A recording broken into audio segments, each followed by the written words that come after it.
আসসালামু আলাইকুম।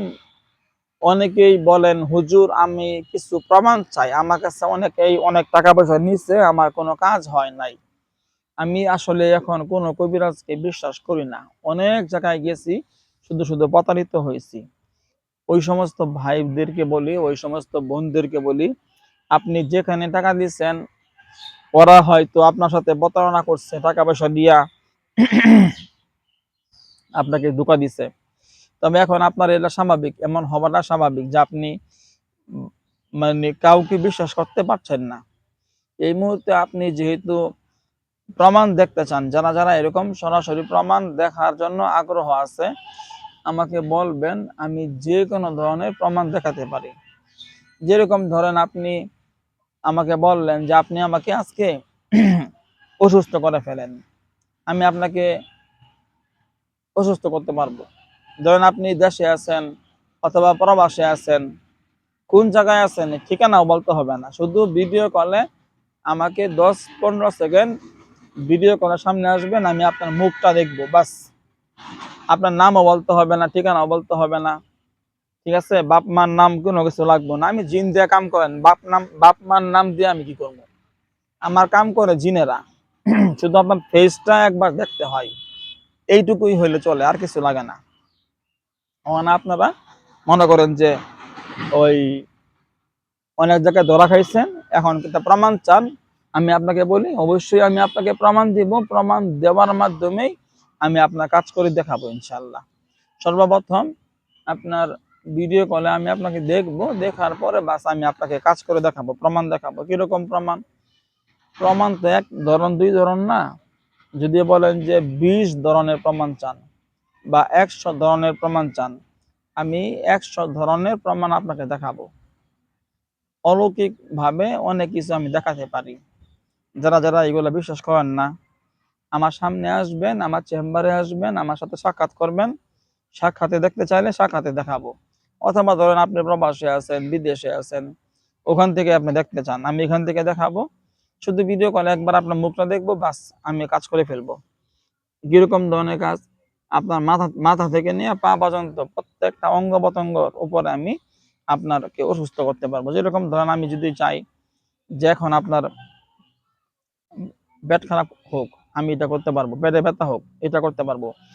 হাড়ের সমস্যা হোক, গ্যাস্ট্রিকের সমস্যা হোক, আলসারের সমস্যা হোক, বুকের ভিতরে চাপ লাগা শুরু হোক, বুকের ভিতরে জ্বালাপড়া শুরু হোক, সারা শরীর জ্বালাপড়া করুক, মাথা ব্যথা করুক, মাথা বার হয়ে থাকে, মাথা ঘোরাঘুরি করুক, চোখে ঝাপসা ঝাপসা দেখা শুরু হোক, নাকের মধ্যে দুর্গন্ধ লাগা শুরু হোক, কানের ভিতরে ঘাও হওয়া শুরু হোক, মনে করেন যে চোখের ভিতরে চুলকানি হোক, সারা শরীরে চুলকানি হোক, মুখের ভিতরে ঘাও হোক, জিহ্বার ভিতরে ঘাও হোক, মারি ফুইলা যাক, ঠিক আছে? এরকম ধরনের কাজ। মাথার চুলগুলা পাকায় দেওয়া, এরপরে শরীরের মধ্যে, আপনি অনেক সুন্দর মানুষ, আপনাকে কালো বানায় দেওয়া, শরীরের মধ্যে ঘা বেচরা লাগাই দেওয়া, সারা শরীর ভর্তি খালি বসন্ত হয়ে যাবে, বসন্ত হবে, বসন্ত। আর যেটা আপনার প্রস্রাবের লগে রক্ত যাওয়া শুরু হবে, যদি আমি চাই আপনার বাথরুমের লগে রক্ত যাক, হ্যাঁ, এটাও শুরু হবে। খালি আমি ভিডিও কলে আপনাকে একবার দেখবো, আমার হুজুর করে যেটা বলবো ওটাই হয়ে যাবো, দেখবেন। আমি যদি বলি আপনার হাত, একটা হাত বা দুইটা হাত অবশ হয়ে যাক, দুইটা পা অবশ হয়ে যাক, ভাই, এরকম প্রমাণ আমি হাজার হাজার দেখাইছি। আমি 17 বছর আগে যখন আমার চেম্বার করি, আমার চেম্বারে যখন আমি প্রথম বসি, ওই তদবির শুরু করি, আগের কথা, এখন কথা না, এগুলো মানে আরো অনেক আগের কথা আর কি। যখন আমি প্রথম তদবির শুরু করি, ওই সময় দেখা যেত অনেক লোকেরা আমাকে বলতো ভিডিও কলে, অডিও কলে, আমার চেম্বারে অনেক মেয়েরা ছেলেরা আসতো, ভার্সিটি পোলাপান আসতো, অনেক রকম অনেক আইনের লোকেরাও আমার কাছে আসতো। আইসা বলতো আমি বিভিন্ন ভাবে যে হুজুর আমাকে কিছু কেলমা দেখান। আমি এরকম অনেক কেলমা ওই সময় দেখাইছি, প্রথম অবস্থা দেখাইছি। এখন তো এগুলো কেউ দেখাতে বলেও না, আর আমি দেখাইও না। তবে দেখাইলে কেউ দেখতে চাইলে আমি দেখাই। এই আমি ধরেন যে এরকম হয়েছে, আমার চেম্বারে আসছে, হুজুর একটা প্রমাণ চাই। ঠিক আছে, আপনি বসেন এখানে। আমি লাঠি দিয়া ফ্লোরে পাকার মধ্যে পিটাইছি, আর ও বলতেছে হুজুর আমার পুরো শরীর ব্যথা হয়ে গেছে, আমার কে লাঠি দিয়ে পিটাইছে, আমার পিঠ ফুলে গেছে, দাগ উঠা গেছে, এমন অনেক হয়েছে। এরকম দেখা গেছে। এই এক কবিরাজের কথা বলি, আমার এক বন্ধু কবিরাজ, ও আসছে শাকিল, ও বলতেছে বন্ধু কিছু একটা দেখাও তো। আমি কি দেখবা? যেটা পাও দেখাও। আমি একটা কাগজের মধ্যে একটা মানুষের আকৃতি আঁকছি, মাথা হাত পা এগুলো আঁকছি। কাগজটার উপর আমি হিল আছে না, বাটাবাটি করে শিল শিল পাথরের শিল, মশলা বাটে ওইগুলা বাটার যে শিলটা নিছি, নিয়া ওই কাগজের মধ্যে ওই মানে মানুষের আকৃতি লিখছি, লিখে ওর নামে আমি কিছু পুরা ফু দিছি, কাগজে ফু দিছি, কোরআনের আয়াত পুরা ফু দিছি।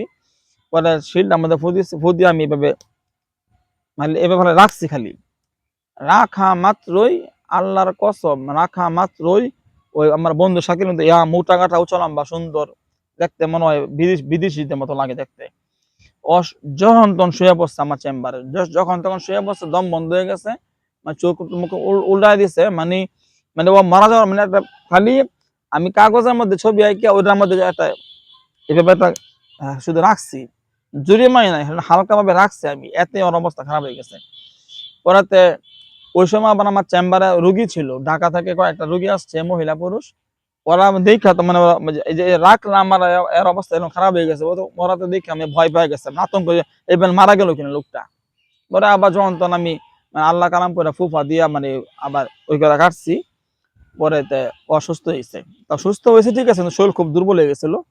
এরকম ভাই অহরহ, কয়টা বলবো, অহরহ, বুঝছেন। ধরেন একটা লোক আছে আমেরিকা, আমি এখান থেকে চাইতেছি ওই লোকটাকে মারা ফেলামো। এই যে এরকম একটা একটা ছবি আঁকিয়া কাপড়ের মধ্যে, সাদা কাপড়ের ছবি আঁকিয়া, ছবির মধ্যে আমি কিছু পরে ফু দিমু, শিল দেখা পার দিমু, এরকম পার দিমু। আজকে 3 মিনিট, কালকে 3 মিনিট, বসো 3 মিনিট, ওই লোকটা মারা যাবো। আজকেই মারা যেতে পারে, তো কালকে মারা যেতে, কালকে আজকে না হোক, 3 দিনের মধ্যে মরতেই হবে, ও মারা যাবো, শেষ, ডেট হয়ে যাবে ডাইরেক্ট। মানে এরকম কাজ আমি হাজার হাজার, কয়টার কথা বলবো। আরে ভাই এরকম এক লোকে, আমার এলাকার লোক, মানে প্রথম প্রথম, হ্যাঁ তুমি কি করো না করো, তুমি তোমার দ্বারা কোনো কাম হয় না, এই সময় কাম করাইছেন, আসে কোনো কাম করাই নাই। প্রতিদিনই চার দোকানে আমার সাথে এরকম আড্ডা, যখন চা দোকানে চা খাই, আড্ডা আড্ডা দিতে যাই, তখন এইগুলা দুষ্টমি করে। আমার তো উঠছে রাগ অনেকদিন, বললাম দেখতে দেখতে চান, হ্যাঁ দেখাও, কি করবো দেখাও। আমি এভাবে আঙ্গুল ঘুরাইছি, আর কিছু একটা আয়াত পয়টা 3বার একটা আয়াত পয়টা ফু মারছি। এরপর থেকে লোকটা মনে হয় 8-9 মাস ছিল অসুস্থ, 8-9 মাস, খালি মাথা ঘুরে, খালি মাথা ব্যথা করে, আর দাঁড়াইলেই তাদের মাথা ধাক্কা মেরে ফালাই দেয়। 8-9 মাস অনেক চিকিৎসা করে ভালো হয় নাই। অত এরা বুঝছে না যে আমি ফু দেওয়ার পর থেকে যে সমস্যা হয়েছে, এটা তোমার বোঝা হয়েছে না, সে বুঝতে পারে না, আমি তো বুঝতে পারছি। ঠিক আছে তুমি আও আমার কাছে, সে আমার কাছে আসে নাই। 8-9 মাস চিকিৎসা করছে, বিভিন্ন জায়গায় দৌড়াইছে, কবিরাজ দেখাইছে, ডাক্তার দেখাইছে, কত কিছু করছে, কোনোভাবেই সে সুস্থ হয় নাই। 8-9 মাস পরে ওরা আমার কাছে আসছে যে বাবু দেখো আমার তো এরকম লাগতেছে, কিল্লিগা লাগতেছে। আমি তো বুঝছি যে কিল্লিগা লাগতেছে। পরে তো আমি মানে তারা ওই যে ফুল দিলাম না, একটা আয়াত করে 3 বার ফু দিলাম, ওইটা কাটতে হয়, আরেকটা আয়াত করে ফু দিলে কাটে ওটা। পরে ওইটা আমি করে ফু দিলাম, পরে কাটছে, পরে সুস্থ হয়েছে। এইরকম আলহামদুলিল্লাহ অহরহ, 1-2টা না, অহরহ, মানে অজস্র পরিমাণে আমি এরকম কাজ পারি, মানে দেখানোর মতো কাজ, অজস্র কাজ পারি ভাই। আপনি মানে কোনটা বলবো আমি, এই জন্য বলি, আমাকে কেউ ভাববেন না যে হুজুরকে আমি বললে হুজুর রাগ করবো না, আমি কখনোই রাগ করি না। আপনি যে কোনো ধরনের এরকম প্রমাণ চান যারা, ঠিক আছে, যারা ধরেন এরকম অনেক জায়গায় গেছেন, টাকা পয়সা দিচ্ছেন, পরে টাকা পয়সা নিয়ে আপনার টাকা পয়সা মেরে দিছে, ঠিক আছে, চুপ, টাকা পয়সা মারছে, আপনার টাকা করা দেয় নাই, এমন মুহূর্তে আপনি এখন কোনো কবিরাজরে বিশ্বাস না করা এটা স্বাভাবিক, এটা কোনো রাগ করার বিষয় না। তো ওই সমস্ত ভাইদেরকে বলি, ওই সমস্ত বোনদেরকে বলি, আপনি যেখানে আছেন ওখান থেকে আপনি চাইলে আমাকে বলবেন যে হুজুর আপনি আমাকে কিছু করে দেখান, আমি যখন তখন করে দেখাবো। কিন্তু কথা হইলো আপনি যে অসুস্থ হয়ে যাবেন, আমি আপনার ধরেন যে কোনো একটা কিছু আপনি বলেন আমাকে, হুজুর দেখি আপনি কেমন পারেন, আমি সূরা কালাম পড়ে আমার শরীর বন্ধ রাখছি, আর অনেকগুলো 16 তাবিজ দিছি, তাবিজ কবজ দিয়ে আমার শরীর বন্ধ, বাড়ি বন্ধ, ঘর বন্ধ, এখন আপনি যদি পারেন আমাকে কিছু করে দেখান। ধরেন আমি কি করলাম, আপনার আমি উপরে আমি একটা আয়াত করে ফু দিলাম, ফু দিয়ে বললাম যে আপনার এখন থেকে প্রস্রাবের লগে রক্ত যাওয়া শুরু হোক, বা বাথরুমের লগে রক্ত যাওয়া শুরু হোক, আমি যেটা বলবো আমি যে ব্যাগটা সারা শরীর অবশ লাগা শুরু হোক, মাথা বার হয়ে যাক, সারা শরীর জ্বালা পড়া শুরু হোক, সারা শরীর ব্যথা শুরু হোক, বা চোখে ঝাপসা লাগা শুরু হোক, বা মাথা ব্যথা শুরু হোক, আমি যেটা বলবো, যেই কথাটা বলবো ওটাই হওয়া শুরু হবে। আর এটা শুরু হওয়ার পরে কিন্তু আপনার ওই সমস্যাটা ডাক্তার কবিরাজ যতই দেখান লাভ নাই, কোনোদিন সমাধান হবে না যতক্ষণ না আমি ওই বিষয়টা সমাধান করব। এখন কথা হইলো, আপনি আবার বলবেন যে ভাইয়া এখন আপনি আমাকে সুস্থ করেন, ভাই আমি করবো না, কিন্তু আমি আগে বলতেছি সুস্থ করতে চাইলে ওই সময় আমাকে টাকা দিতে হবে, কত লাগবে ওটাও তখন বলবো আমি। তখন আমাকে চিকিৎসা করার জন্য, অবশ্যই সুস্থ করার জন্য আমাকে একটা হাদিয়া দিতে হবে।